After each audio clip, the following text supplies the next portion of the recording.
بسم اللہ الرحمن الرحیم۔ حسد ایک ایسی موذی مرض ہے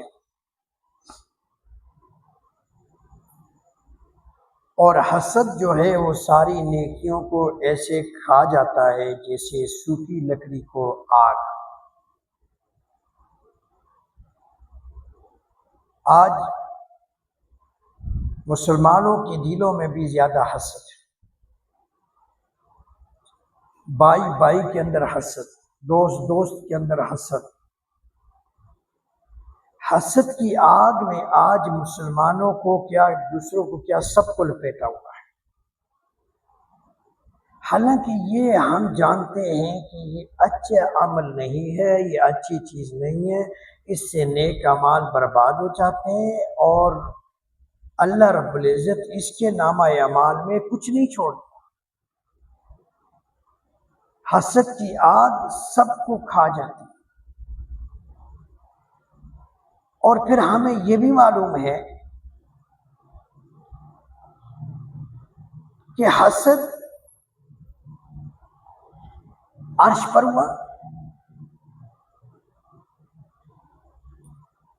یعنی حسد کی وجہ سے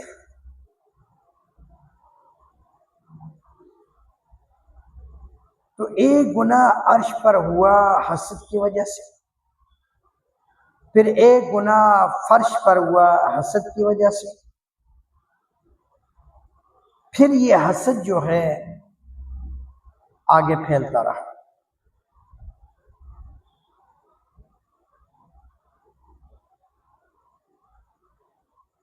اللہ رب العزت نے فرشتوں کو حکم دیا اسجدوا لآدم، آدم کو سجدہ کرو، فسجدوا، سب نے سجدہ کیا الا ابلیس، ابلیس نے نہیں کیا۔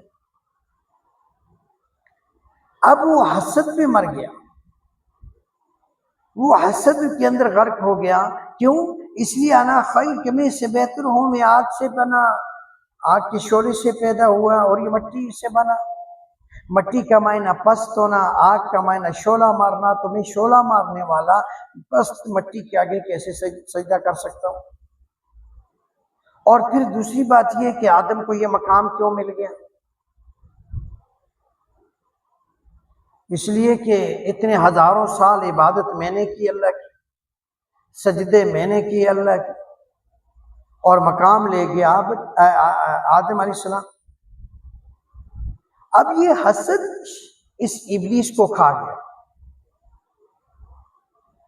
کہ محنت میری، سجدے میرے، عبادتیں میں کرتا رہا ہزاروں سال، اور مقام آدم لے گیا۔ اس کے دل کے اندر حسد آیا اور اسی حسد نے اس کو لعین بھی کیا، لعنتی بھی کیا، اور اسی حسد کی وجہ سے شیطان کے گلے میں لعنت کا توق بھی پڑا اور جنت سے معروم ہوا، اللہ کی رحمت سے دور ہوا، اللہ کے غضب کا مستحق ہوا حسد کی وجہ سے۔ اس لیے کہ ابلیس پر جو لعنت پڑی وہ حسد کی وجہ سے پڑی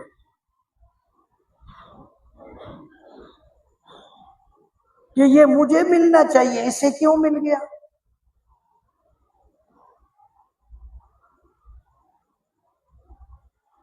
اس لیے فرماتے ہیں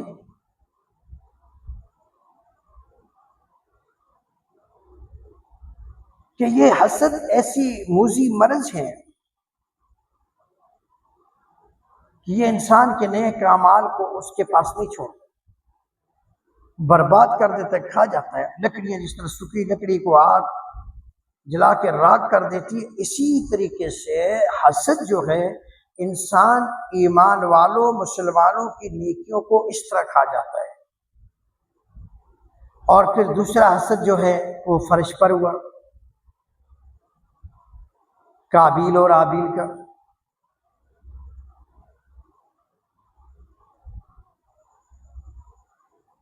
اب اس کا بھی حسد پیدا ہو گیا اس کو، تو اس لیے میں عرض کر رہا ہوں کہ حسد کی آگ میں کبھی بھی نہ ہونا۔ جس کو یہ مرض لگ جائے نا تو سمجھ لیں کہ وہ اب ڈماڈول ہے. اسد کی آگ میں جلنا، اسد کرنا، یہ مسلمانوں کا شیوا نہیں ہے.